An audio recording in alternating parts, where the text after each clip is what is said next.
Tudo bem?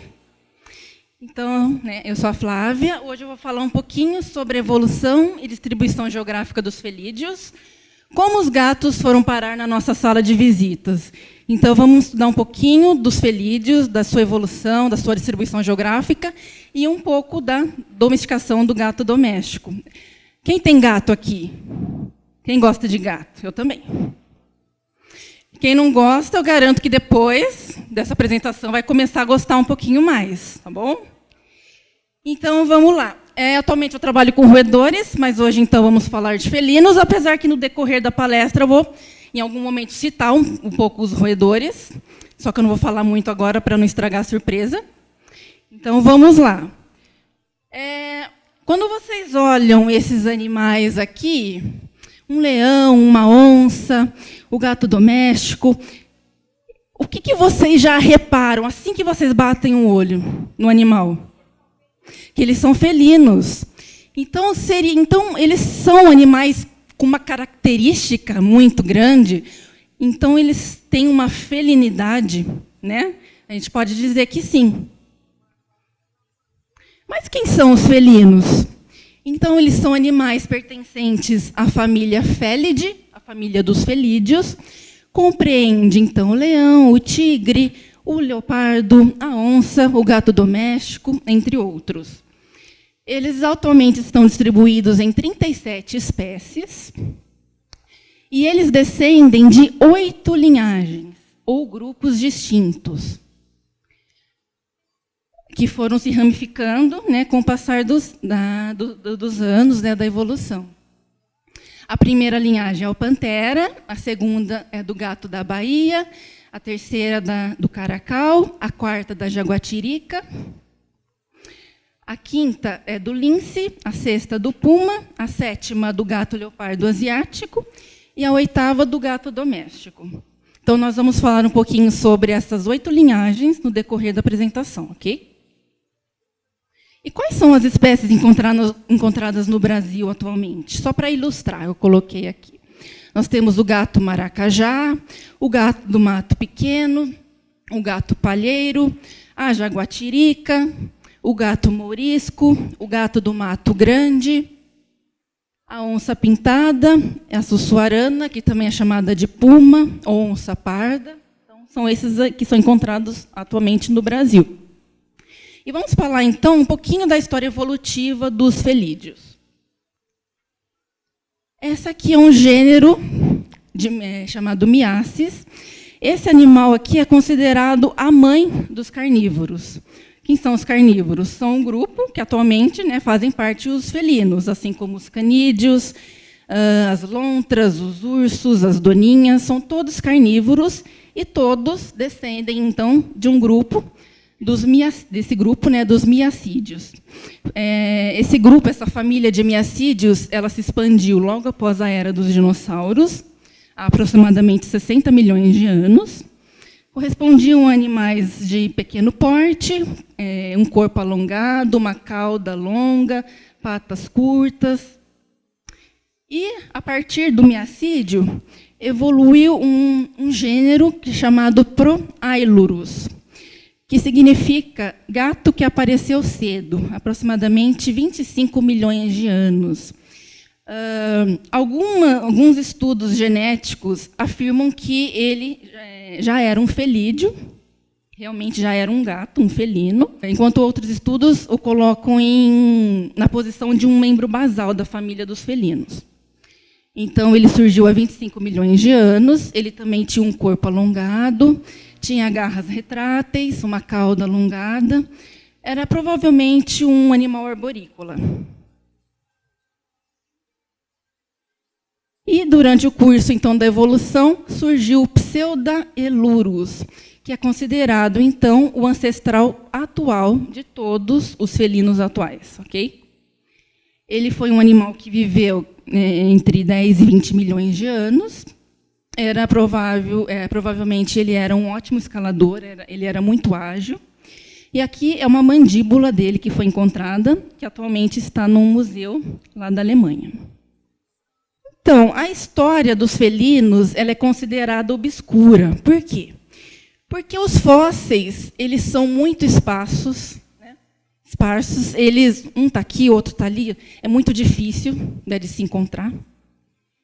Então, até mesmo os especialistas em felinos têm dificuldade, por exemplo, de distinguir um crânio de um leão de um tigre.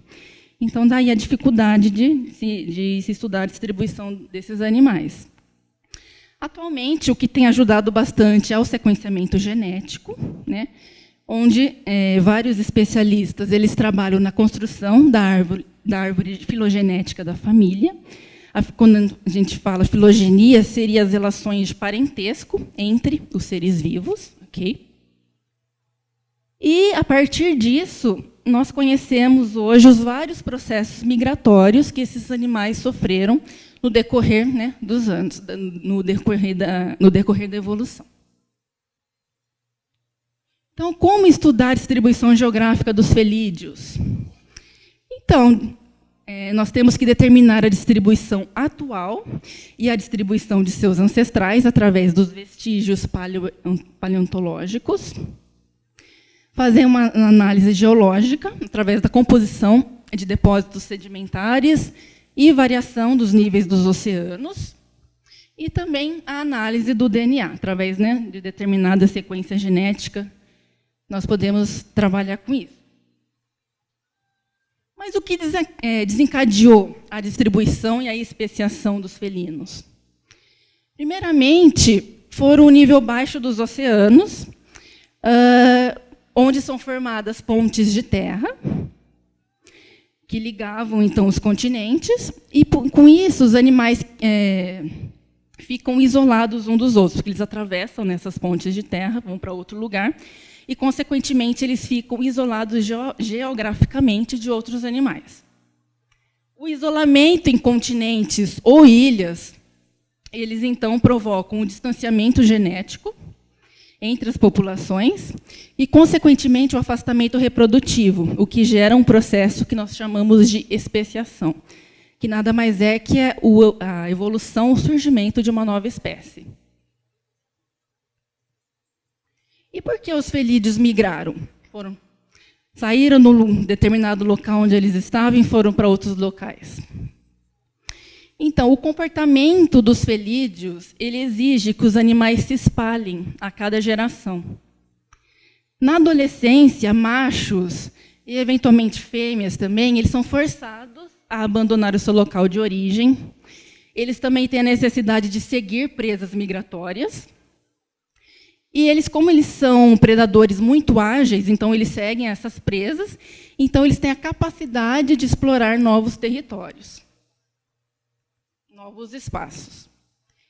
Então, o primeiro grupo que se ramificou foi o da linhagem Pantera, que ocorreu há aproximadamente 10 milhões de anos, produzindo, então, a linhagem do leão, que inclui o leão, a onça, o tigre, que são chamados os felinos rugidores, aqueles felinos que rugem. E por que eles conseguem rugir? Porque eles têm nós temos, né, um osso no pescoço chamado ocioide, e nesses felinos, esse osso é parcialmente calcificado, o que permite, então, que esses animais rujam. O segundo grupo de felinos ramificou-se há aproximadamente 9 milhões de anos, produzindo a linhagem do gato da Bahia. Atualmente, esta linhagem é formada por 3 pequenos felinos que evoluíram no Sudeste Asiático.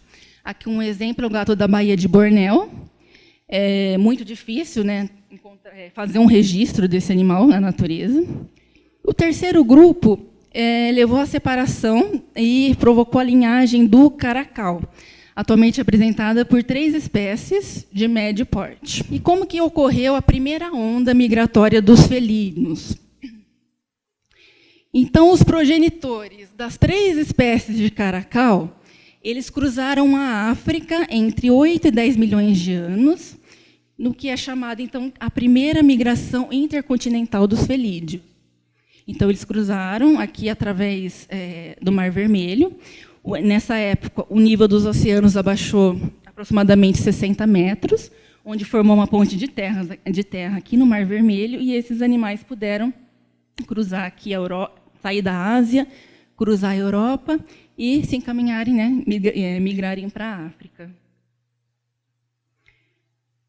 Aí, nesse decorrer de tempo, os felinos asiáticos eles se espalharam pelo continente africano e eles atravessaram o Estreito de Bering, chegando aqui, o que é hoje o Alasca. Então, eles chegaram na América do Norte. Aí ocorreu, né, com o passar dos anos, que o nível dos oceanos que tinha baixado, ele voltou a subir. E, consequentemente, houve o quê? Eles foram de um lugar para outro e ficaram, como que eles ficaram, os grupos? Separados. Então, eles se isolaram, né, dos migrantes atuais. E, na América do Norte, surgiu as linhagens da jaguatirica e do lince, há aproximadamente 8 milhões de anos. Na América do Norte também formou-se a linhagem do puma, há aproximadamente 6 milhões de anos, que originou o puma, o gato morisco e o guepardo americano, que já é uma espécie extinta. E aproximadamente entre 2 e 3 milhões de anos, vocês ouviram falar das eras do gelo? Aí ocorreu uma dessas eras do gelo. Aí, com isso, houve, entre outras coisas que ocorreu a movimentação de massas de terra, e, com isso, os oceanos eles recuaram mais uma vez. Então, baixou o nível dos oceanos novamente. Com isso, surgiu o Istmo do Panamá, que é uma ligação entre a América do Sul e do Norte, okay, que não tinha anteriormente, porque a América do Sul e a América do Norte elas ficaram separadas durante centenas de milhares de anos. Aí, o que vocês acham que ocorreu? A América do Norte e a América do Sul estavam separadas. Elas se uniram através do Istmo do Panamá, formou um caminho. O que aconteceu com esses animais? Isso mesmo, e vice-versa. Então, houve migração dos felinos para o sul, né, para a América do Sul, e lá, né, aqui, na verdade, eles se tornaram predadores temíveis, porque esses dois continentes, a América do Sul e a América do Norte, como eu já disse, eles ficaram separados por muitos anos.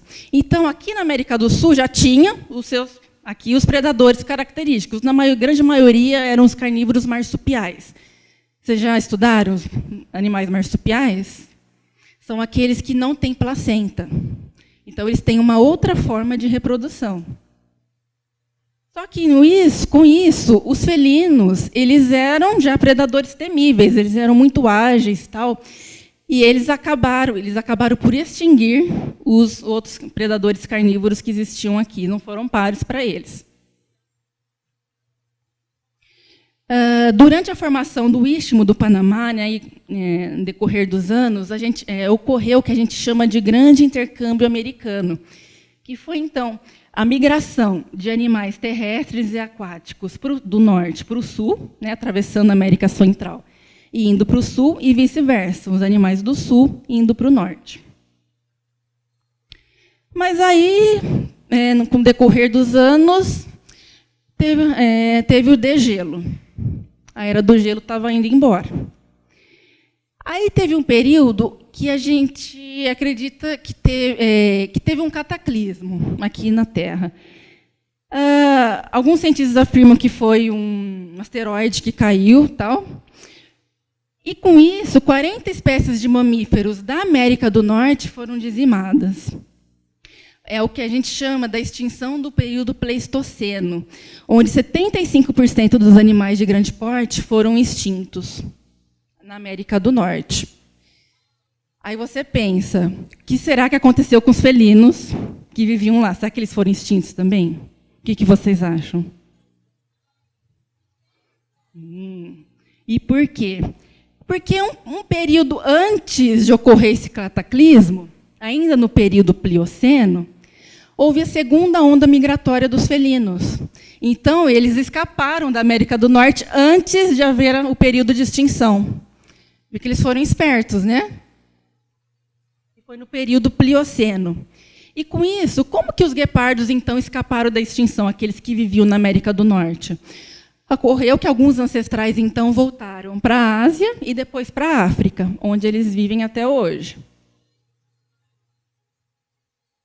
E como as onças escaparam da extinção? Tinha uma população de onças lá na América do Norte, então elas foram migrando para o sul e encontraram aqui, então, um refúgio, né, na América do Sul. Muitas gerações depois, muitas gerações posteriormente, elas voltaram a habitar a América do Norte. E como os leões escaparam da extinção? Eles migraram, voltaram para a África. Fizeram a migração da América de volta para a África, que é onde eles estão até hoje também. Então, nesse período dessa segunda onda migratória, na Ásia, os grandes felinos rugidores da linhagem Panthera se espalharam ainda mais. E as linhagens precursoras do gato leopardo e do gato doméstico também atravessaram a ponte de terra de Bering para a Ásia. Então, estamos chegando nas últimas linhagens. A linhagem do gato leopardo produziu o gato leopardo asiático, totalmente da Ásia, o gato de cabeça chata, da Indonésia, o gato ferrugem, que vive na Índia, o gato de Palás, da Mongólia, e o gato pescador, que habita a Ásia. E como, então, foi o final da jornada dos felinos, né? Foi da natureza para a nossa casa. Por quê? Então, vamos estudar agora como que foi a domesticação do gato doméstico. Numa região lá da bacia mediterrânea, que inclui o sul da Itália, o norte da África, um pouquinho da Ásia, houve o surgimento de pequenas espécies, pesando menos de 10 quilos. Uma dessas espécies, né, de gatos selvagens africanos, é o Felis silvestris líbica, que é o gato da Líbia. Esse é um antecessor. Todos os gatos domésticos atuais descendem, então, do gato da Líbia. E quando que essa domesticação ocorreu? Quando a gente fala em domesticação, comparando os cães com os gatos, por exemplo, em um contraste marcante com os cães, os gatos não evoluíram para uma aparência ou comportamento muito diferente dos seus ancestrais selvagens. Isso trouxe dificuldades para os cientistas, né, determinar exatamente quando que o gato doméstico foi domesticado, quando que houve a domesticação do gato selvagem, né? Até certo tempo, até pouco tempo, se acreditava que a domesticação do gato teria ocorrido no Egito, porque foi lá que foram encontrados os primeiros vestígios, né, da domesticação do gato, por volta de 4.500 anos. Porém, em 1983, na ilha mediterrânea de Chipre, arqueólogos descobriram uma mandíbula de gato datada de 8.000 anos. Só que, como, né, eu falei anteriormente, que os vestígios paleontológicos, né, os esqueletos, por exemplo, do gato doméstico e de qualquer outro gato selvagem é muito parecido, eles não sabiam ao certo se essa mandíbula realmente se tratava do gato doméstico ou era do gato selvagem. Só que aí a prova da domesticação mesmo veio também numa descoberta do Chipre, em 2004, onde eles encontraram, numa cova, um ser humano, do sexo desconhecido, né, enterrado, e, perto dessa cova, uma outra cova com um gato enterrado, bem próximo ao ser humano. Um gato de aproximadamente 8 meses de idade. E a datação desses restos mortais era ainda mais antiga, de 9.500 anos. Então, a gente pode pensar, vocês acham que, para um gato, um animal ser enterrado bem perto de um ser humano. Aí eles encontraram outros vestígios também, né? Outras esculturas, tá? Que eles tinham os rituais, né, para enterrar as pessoas. Vocês acham que esse gato já poderia estar domesticado? Já teria uma relação com esse animal? Sim.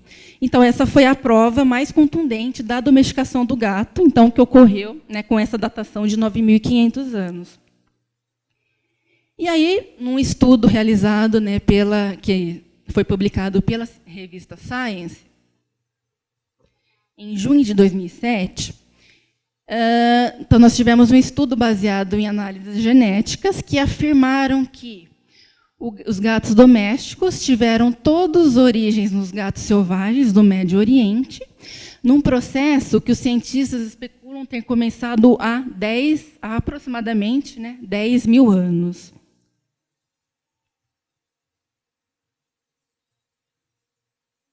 Então, com isso, hoje afirma-se que o gato doméstico ele foi domesticado em diferentes ocasiões, todas entre 8.000 e 10.000 anos atrás, na região do Crescente Fértil, que é chamado lá no nordeste da África. Mas por que o gato foi domesticado? Vocês têm alguma ideia? É difícil, né? O homem ele costuma domesticar os animais para quê? Assim, vocês imaginam, por que a vaca foi domesticada? Isso, para tirar proveito. E vocês veem algum proveito no gato? Então, em geral, os gatos mesmo não são candidatos prováveis à domesticação. Para começar, os gatos, todos os felinos lá, os selvagens, são caçadores solitários. É mais fácil você domesticar um animal que vive em grupo, que tem um grupo, uma hierarquia, um animal que vive sozinho. Isso. Com um animal que vive em hierarquia, por exemplo, tem um animal alfa do grupo. Você aprende a lidar com esse animal alfa. Você pode cercar esses animais. É bem mais fácil, né, do que um animal que vive sozinho. Eles são carnívoros natos. É mais fácil alimentar um herbívoro ou um carnívoro? O que tem mais abundante assim? É o herbívoro. Então seria é um animal difícil de alimentar, né? Porque a quantidade de produtos vegetais na natureza, né, para a criação de animais é mais fácil você alimentar, então, animais que são herbívoros. E o gato é um carnívoro nato. E não são nada propensos a seguir ordens. Gente, por que eu vou querer domesticar um animal assim? Então, por que gatos e humanos desenvolveram uma relação especial? Bom, a domesticação do gato ela foi ocorreu, né, em consequência da evolução de duas espécies. Uma é do camundongo e outra do trigo, que estava começando a ser cultivado na região do Crescente Fértil, que é onde os humanos eles deixaram, então, de ser nômades e começaram a realizar o quê?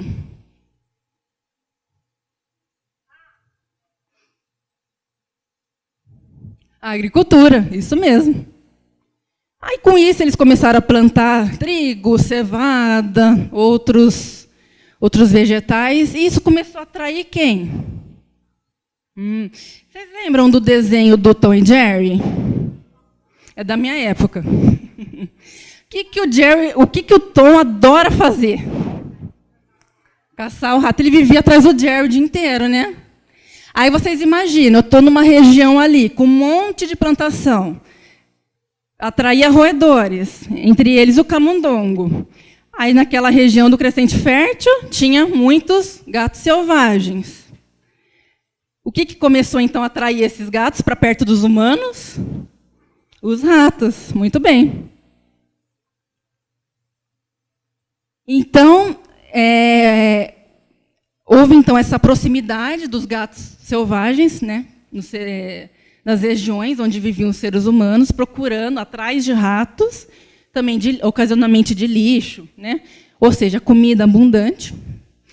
E o gato, então, ele passou a ter um papel como exterminador de ratos. O papel do gato não era fazer companhia, era só para ficar ali, exterminando os ratos, tal. Ele não tinha essa, como posso dizer, esse papel mesmo de fazer companhia, né, para o ser humano. Então, o gato encontrou um novo nicho ecológico como exterminador de roedores. Aqui é uma frase de um pesquisador chamado Carlos Driscoll, que ele fala: o que nós achamos que aconteceu foi que os gatos se domesticaram a si próprios. Eles mais provavelmente optaram viver entre os homens devido às oportunidades que eles próprios encontraram. Estava lá, eles foram seguir os ratos, né, os roedores ali da região. Aí ele resolveu se aproximar dos humanos. E você acha que foi fácil para eles fazerem isso? Porque nós humanos, assim, para eles, somos criaturas estranhas, né, grandes. Aí os gatos selvagens devem ter pensado: vou ter que me aproximar dessas criaturas estranhas aí. Porque eles têm comida abundante, os ratos estão indo para perto dele, então deve ser bom ficar junto deles, né?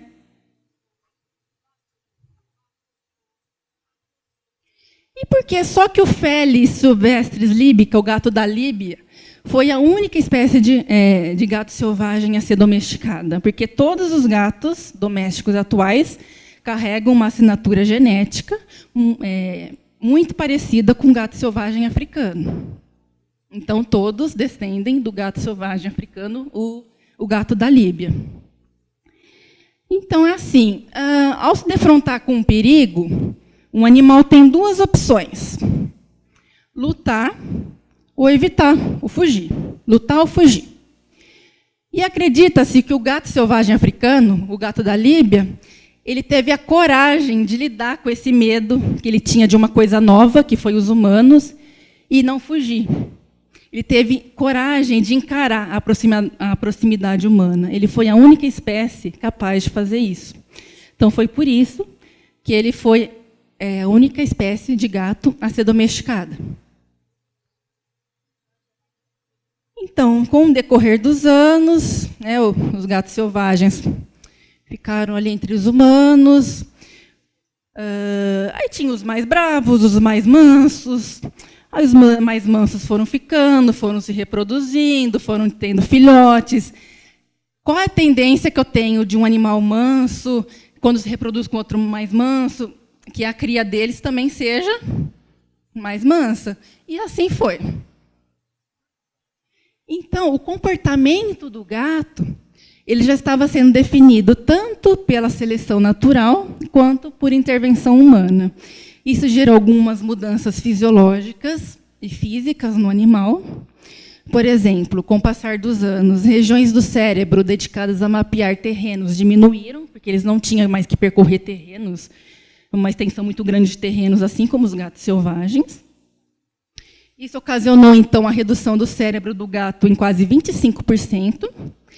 Aquela reação de fuga ou luta também deixou de ser vital para a sobrevivência do animal. Então, as glândulas suprarrenais ou adrenais e hipófise foram reduzidas. A camuflagem já não era tão importante para a sobrevivência, porque eu estou num ambiente ali com muitas folhas, vegetações. É interessante que o animal, então, eles tenham uma pelagem específica, né, para poder se camuflar. Aí, com isso, como isso já não era tão importante, mesmo gatos de uma cor só, por exemplo, brancos, eles foram capazes de se multiplicar e sobreviver. E vamos voltar ao Egito. Antigamente acreditava-se que os egípcios eram os primeiros que tinham domesticado os gatos, viram que não. Então, no Egito, os animais domésticos, as plantas, elas foram introduzidas no Vale do Nilo a partir das regiões do Crescente Fértil. Aqui é uma foto mais atual da região. E, embora a cultura egípcia ela não possa reivindicar o início da domesticação do gato, os egípcios levaram o amor a esses bichinhos a outro nível. Foi no período do Novo Império, há aproximadamente 3.500 anos, onde né, através das escavações, dos vestígios, né, que foram encontrados, as representações da domesticação total do gato. Que, por exemplo, é uma pintura, né, de um gato recebendo um peixe como recompensa. Tinha pinturas, esculturas nas paredes, nas tumbas. Então, dá para ver que eles gostavam mesmo dos gatos. Aí tá. Aí os egípcios, né, começaram a levar os gatos para dentro de casa, tal. Eles praticavam muito agricultura, era a mesma história. As plantações atraíam os roedores, esses atraíam os gatos, tal. Aí os egípcios pensavam, né, nossa, esse animalzinho aqui, né, bonitinho, tal, acaba com os ratos, que não são nossos piores inimigos. Nossa, só pode ser Deus. E não é que o gato virou a divindade oficial do Egito? Dá para acreditar?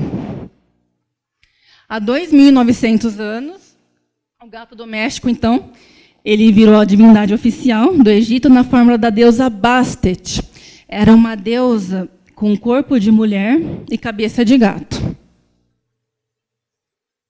Eles tratavam mesmo os gatos como deuses, como membros da família.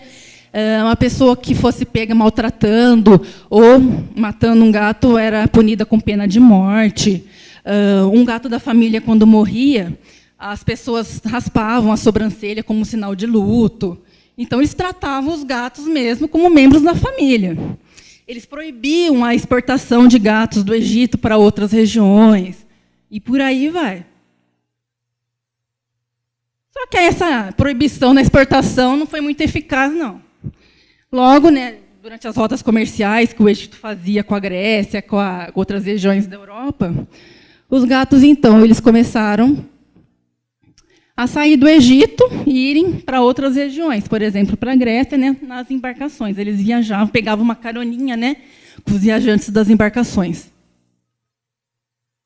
E, aproximadamente 2.500 anos, enquanto os romanos expandiam o seu império, os gatos domésticos fizeram a mesma coisa, viajavam com eles nas embarcações, e, com isso, eles se espalharam por diversas regiões da Europa. Aí, chegou a Idade Média. Vocês já estudaram a Idade Média? Sim. O que vocês sabem da Idade Média? Como que era assim, a vida das pessoas? Era um período de pouca ou muita superstição? Muita?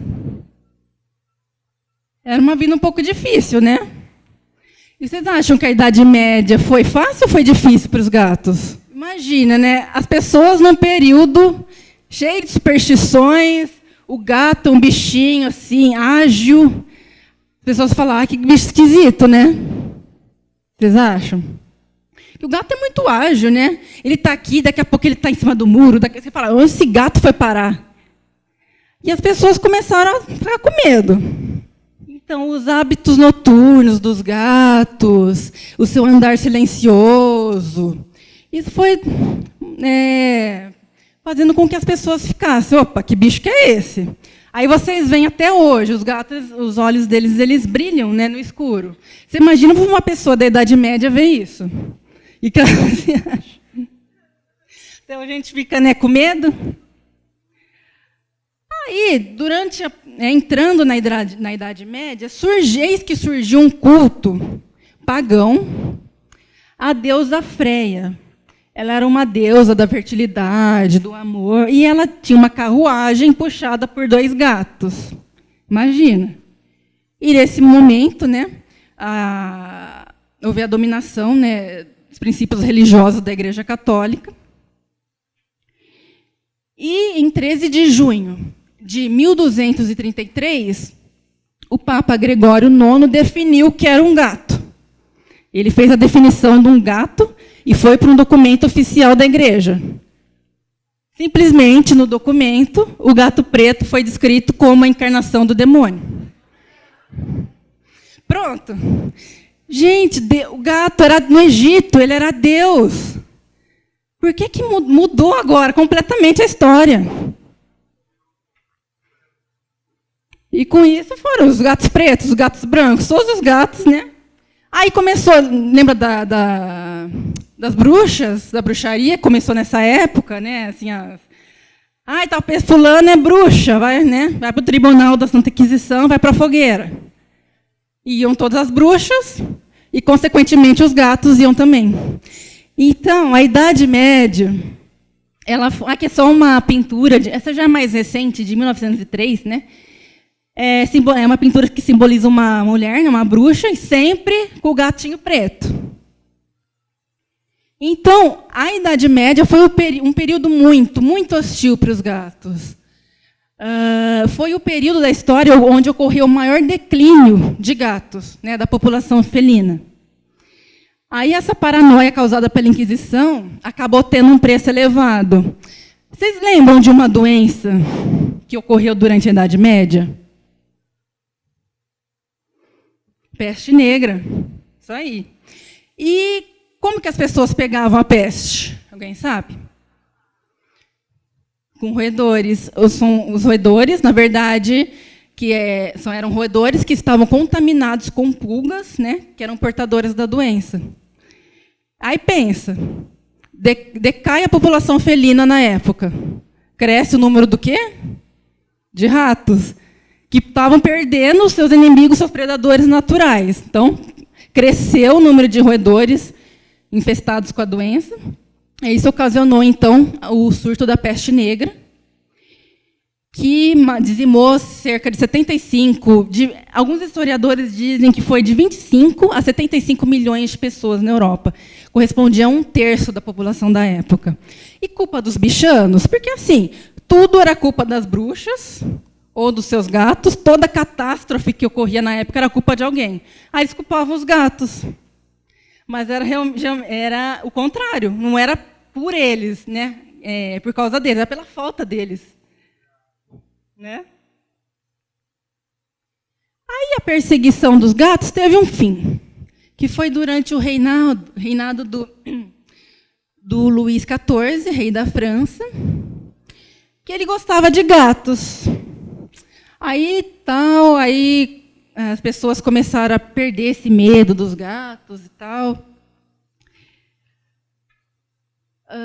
Aí, a metade do século XVIII, Luís XV, né, posteriormente, permitia já gatos na corte, que andasse pela corte.